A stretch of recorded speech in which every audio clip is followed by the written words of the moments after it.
Newcomer Ahmad Best. There's never been a real comic character in any of the Star Wars movies, like just outright comic. The character of Jar Jar, he was banished from his world because he was clumsy. Jar Jar is going to be a character that everybody can relate to, especially the kids who feel like they don't fit in. I will not condone a course of action that will lead us to war. I think that playing the Queen would be inspiring, to young girls. As Queen Amidala of Naboo, Natalie Portman defends her planet against a galactic trade federation, and that inspired her to play a very powerful queen. She really tries to do the best for her people. So I think it's a role model really for everyone, and it would be good for young girls to see a woman or girl leading. But whether it's new characters or just younger versions of old favorites, the inhabitants of that galaxy far, far away are feeling the full force.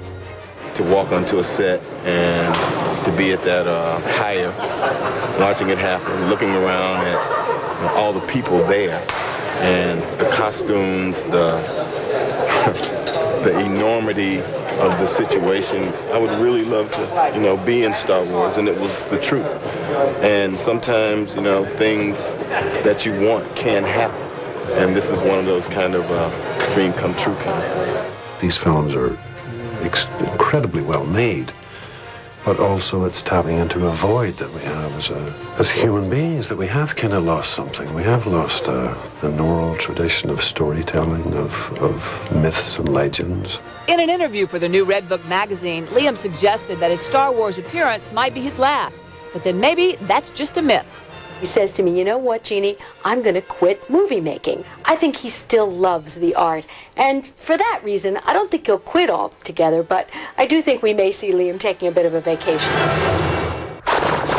Coming up on E.T., George Lucas, the man behind Star Wars, sits down to answer your questions and share secrets from the film. Here is the single most asked question, George. Also, Star Wars star Ewan McGregor. I was screaming. I realized, ah! That's next. It is warp speed ahead with our Star Wars Special Edition. The characters, the computer magic, the special effects secrets from behind the scenes on the set. We won't build a whole set if we think we can create a 3D matte painting. We're one-on-one with Obi-Wan Kenobi. Buy this one or anything else that looks like me. And George Lucas answers the questions you sent to E.T. Somebody said, are you going to do sequels? From the toys to the tunes. It's everything you need to know and more about Star Wars Episode 1, The Phantom Menace. This is Entertainment Tonight, the most watched entertainment news program in the world. Here are more of the Star Wars stories all of Hollywood is talking about with our full force coverage. Hi, everybody, and welcome back to this special weekend edition of Entertainment Tonight. I'm Bob Goen. And I'm Julie Moran. Well, the Force is definitely with Ewan McGregor in Episode 1, The Phantom Menace. Our Leonard Maltin sat down with a man better known as Obi-Wan. Now, what's the name of this new movie you're in again? I'm doing a movie called Eye of the Beholder. It's directed by Stephen Elliott. And, oh, wait a minute, wrong junket.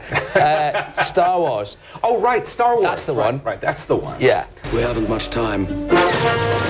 As if anyone could forget, it sure wouldn't be Ewan McGregor. In perhaps the most highly anticipated film of all time, he's playing Obi-Wan Kenobi, the legendary character originated by Alec Guinness.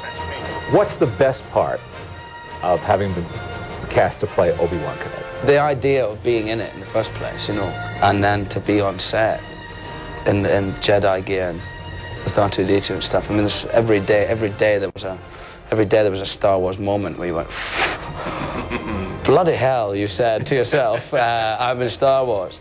Even his first trip to the props department was a magical experience. We walked down there, and then there was R2-D2, and I was screaming. I realized, ah! Like that, because it was R2-D2. I mean, it was like meeting the Queen or something. And it was there that Ewan carefully selected his trusty lightsaber. I remember it as being a big wooden box with 2 padlocks on it, which he unlocked. And they said, are you ready? And I said, yeah, ready. And he opened it up, There was like 9 or 10 different lightsaber handles. It was like going to buy a Ferrari and choosing which model you want, you know? Having the money in your pockets, you don't care about the money. George Lucas made sure his Jedi Knights never ran out of their space-age weapons.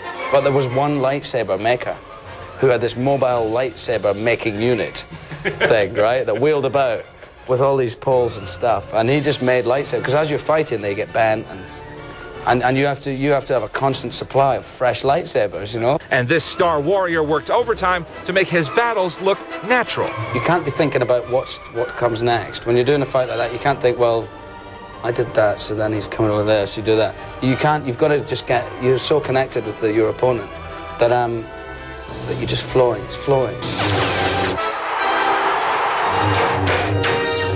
I hate myself for saying this. It's the nearest thing to the Force that you could imagine was that. Now, Ewan, the actor, is sure to become a force to be reckoned with himself. He's even starring on the cover of the next TV guide. Are you in any way prepared to deal with what may happen now as the floodgates open? I plan to carry on doing the same, you know, doing my work. And I can't prepare myself for that which I don't know. Nor could he prepare himself for the sight of his very first action figure.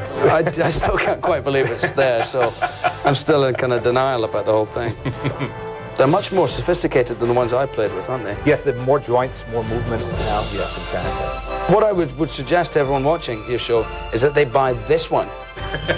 When you go to the shop and you're buying toys, Star Wars toys, buy this one or anything else that looks like me.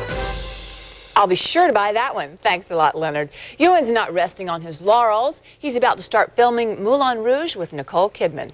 A lot of the acting that Ewan McGregor did in the film was with characters that were figments of the imagination. George Lucas was able to create a large portion of his fantasy world on computers. And now his right-hand man gives us the details of how it was done. You'll believe them like you believe any other actor. You fall in love with them, you understand them, you believe every gesture that they have. The fantastic fantasy world of the Phantom Menace is filled with computer-generated characters. According to producer Rick McCallum, all come from the creative genius of George Lucas. He's been able to direct performances of digital characters that seamlessly interact with live actors at a level that's never been achieved before. In that digital domain, the stars often acted opposite only the air, against a giant blue screen. We had three principal actors, Liam, Ewan, and Natalie. And none of them, to my knowledge, had had any experience working with blue screen. In fact, I don't think even Ewan McGregor had even seen a blue screen before he walked on the set of Star Wars. It didn't take long for them to get used to it. And now I know Ewan loves it. Two scenes in the film, the pod race and the climactic battle sequence, were filmed entirely without actors. The computer also allowed the filmmakers to create those out-of-this-world sets. For example, we won't build a whole set if we think we can create a 3D matte painting that can achieve something for 75% less cost and create an illusion that no amount of money in the world would allow us to build. There are things I cannot do. Run, hide, ignore. Anticipation for the prequel has reached such a fever pitch that 4 television commercials already airing have been placed on the official Star Wars website to satisfy demands for anything Star Wars. Dreams do come true, don't they? One question that Rick's often asked by frenzied fans is, will we ever see original characters such as Harrison Ford's Han Solo or Carrie Fisher's Princess Leia in the future prequels? That is the million-dollar question. I would give anything to know that, because I want to see the script for the next one so badly. I need it. But he's in the middle of writing it. I don't think that'll happen in episode 2, but episode 3, you never know. And action! One person you can count on making a return, to the director's chair that is George.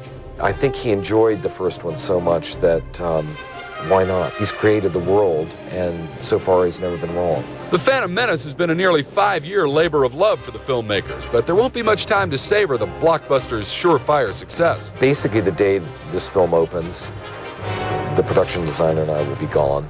We'll be scouting locations for episode 2. At the top of The Federation's gone too far. The weak. You must contact me. The innocent. Our people are dying, Senator. We must do something quickly. For more than a week, thousands of Star Wars fans have been asking Leonard Maltin to ask creator, George Lucas, questions about his huge new film. Leonard did ask George those questions.